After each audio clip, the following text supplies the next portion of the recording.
यदा यदा हि धर्मस्य ग्लानिर्भवति भारत अभ्युत्थानमधर्मस्य तदात्मानं सृजाम्यहं परित्राणाय साधूनां विनाशाय च दुष्कृतां धर्म संस्थापनार्थाय संभवामि युगे युगे। जय जगन्नाथ। आज आम आलोचना करवा भुवनेश्वर संग्राम।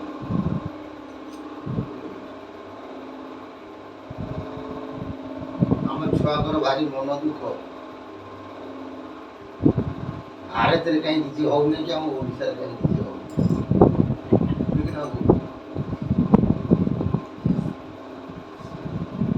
बहुत पिला मन दुख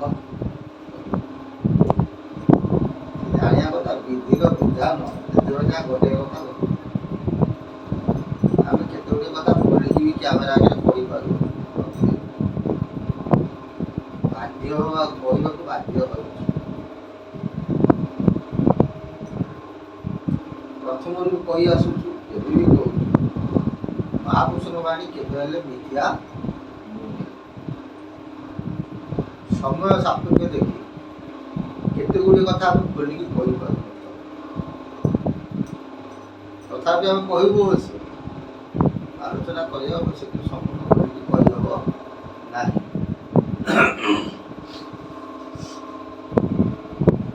भुवनेश्वर भयंकर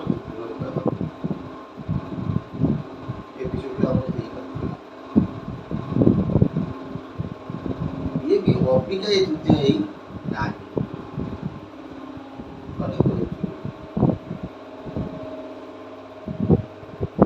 अनंत माधव 51 लीला आरंभ 56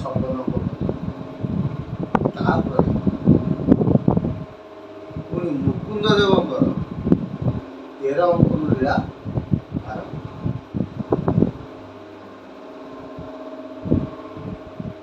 पुरी जो अंक गजपति अंक बर्तमान दिव्य सिंह जो अंक जो भोग कर महापुरुष खोलिकी रचना दिव्य शंकर भुवनेश्वर जो संग्राम है वर्तमान समय मुकुंद देवंकर 24 अंक जो भोग कर समय चैत्र पूर्णमी मंगलवार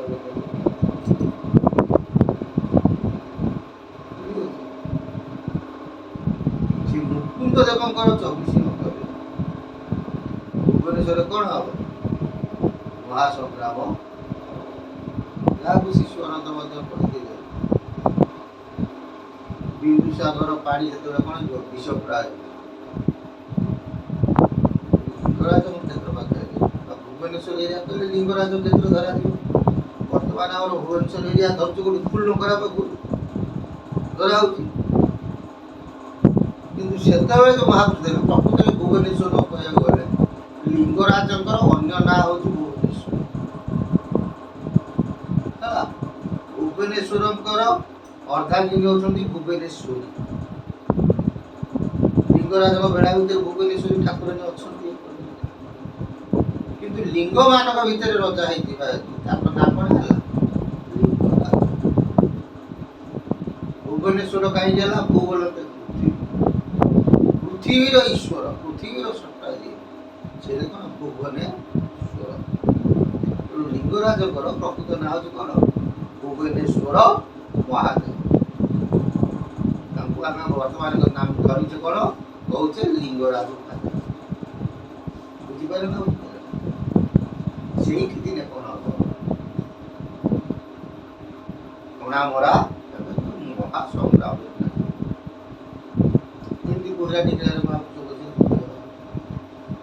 भुवनेश्वर विभीषिका देखा देखो महापुरुष आम मान को बारंबार चेतना ये जो घटना घटब से जो मैंने ମହାପୁରୁଷ କଣ କହୁଛନ୍ତି? ଶୁଣ କହିବା ତୋତେ ଯାହା, ତୋତେ ମୋହର ନାହିଁ ମାୟା, ଘୋର ଗର୍ଜନ ନାଦ ଘୋର, ପ୍ରମାଦ ପଡ଼ିବ ସଂସାର। ମହାପୁରୁଷ ଆଜି କହୁଛନ୍ତି ସଂସାରରେ ଆମର ଶିଶୁ କହୁଛନ୍ତି କିଏ? ସେ ଶିଶୁ ଅନନ୍ତ ଏ କ'ଣ ବଳରାମ ଦାସ ବାଲିଆ, ସେ ବାଲିଆ ତୋ ଉପରେ ଆମର କିଛି ମାୟା ନାହିଁ। ତ ଆମେ କ'ଣ କରୁଛୁ? ଖୋଲିକି ଘୋର ଗର୍ଜନ ନାଦ ଘୋର, ପ୍ରମାଦ ପଡ଼ିବ ସଂସାର। ଜଗତରେ ବା ଉତ୍କଳରେ ବା ଭୁବନେଶ୍ୱରରେ ସେତେବେଳେ କ'ଣ ଗୋଟେ ପ୍ରମାଦ ପଡ଼ିବ, ଗୋଟେ ବିପଦ ପଡ଼ିବ। ଭୁବନେଶ୍ୱର ଠାରେ ଯାର ବିନ୍ଦୁ ଯେ ସରୋବର ଅପୂର୍ଣ୍ଣ। ଭୁବନେଶ୍ୱରରେ ବାଲିଗଳାଜ ପାଖେ ଯେଉଁ ବିନ୍ଦୁ ସରୋବର ଅଛି ସେଇଠି କ'ଣ ହବ? ଏ କଥା ମହାସଂଗ୍ରାମ। ନା ବିନ୍ଦୁସାଗର କାହିଁକି ହେଲା?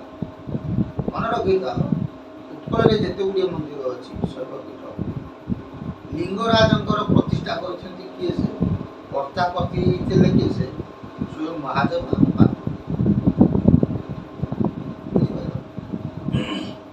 ଯେତେବେଳେ ପାର୍ବତୀ ପତ୍ନୀ ହେଇଛନ୍ତି, କର୍ତ୍ତା କିଏ? ସେ ଦେବଦେବ ମହାଦେବ। ପାର୍ବତୀ ସେ ସମୟରେ ରଜସ୍ୱଳା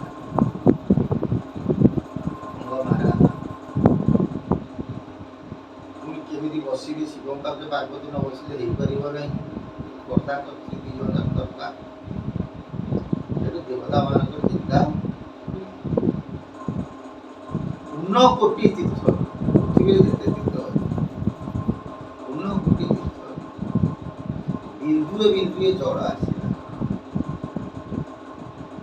ସେ କହିଲା ଯୋଉଠି ବିନ୍ଦୁଏ ବିନ୍ଦୁଏ ଜଳ ପରେ ଯୋଉ ପୋଖରୀ ହେଲା ତାକୁ କୁହନ୍ତି ବିନ୍ଦୁ ସରୋବର। ପାର୍ବତୀ ସେ ଜଳରେ ସ୍ନାନ କଲା ପରେ ସୁବିଧା ହେଲା। ତାପରେ କାହିଁକି କ'ଣ ହେଲେ? ମନ୍ଦିର ପ୍ରତିଷ୍ଠା କରାଗଲା। ସେଇ ଯୋଉ ବିନ୍ଦୁ ସରୋବର ବା କ'ଣ ହବ? ସଂଗ୍ରାମ। ସଂଗ୍ରାମ ଲାଗିବ ଟିଗୁଣ 24 ଅଙ୍କରେ ପ୍ରମାଣ। ସେଟା କେବେ 24 ଅଙ୍କରେ ଯାଉ। କାହା 24 ଅଙ୍କ? ମୁକୁନ୍ଦ ଦେବଙ୍କ 24 ଅଙ୍କ। 24 ମସିହା ନୁହଁ, ଇଏ ମାରକଣ୍ଡକ 24 ଅଙ୍କ ନୁହେଁ। ବୁଝିହେଉଛି? ଇଏ ହେଉଛି କାହାର 24 ଅଙ୍କ? ନା ମୁକୁନ୍ଦ ଦେବଙ୍କ 24 ଅଙ୍କ। ଘଟଣା ଚୈତ୍ର ମାସର ମଧ୍ୟରେ ମଙ୍ଗଳବାର ସେଦିନ। ବୁଝିପାରିଲ?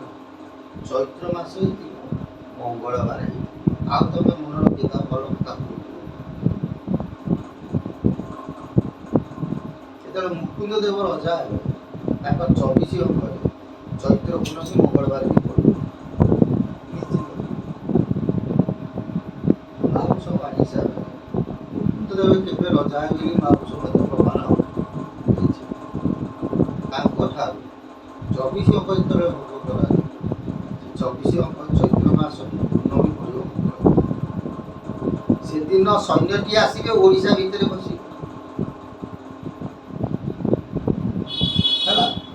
ଘୋର ପ୍ରମାଦ ହେବ ଜାଣ, ଜଗନ ହେବେ ନାଶ। ଜଗନ ଶବ୍ଦର ଅର୍ଥ ମାନେ ଦୁଷ୍ଟ। କୌଣସି ଜାତି ଭିତ୍ତିକ ହିସାବରେ ମହାପୁରୁଷ କହି ନା, ଯେଉଁମାନଙ୍କର ଜୀବନରେ ଦୟା ନାହିଁ ତାଙ୍କୁ ଜଗନ ମଧ୍ୟ କୁହାଯାଇପାରେ। ତେଣୁ ସେହି ସମୟରେ କ'ଣ ଏଇ ଘଟଣା ଘଟିବ? ମହାପୁରୁଷ ଅଚ୍ୟୁତାନନ୍ଦ ଦାସ ବଳରାମ ଦାସ ମଧ୍ୟ ଏକଥା ଖୋଲିକି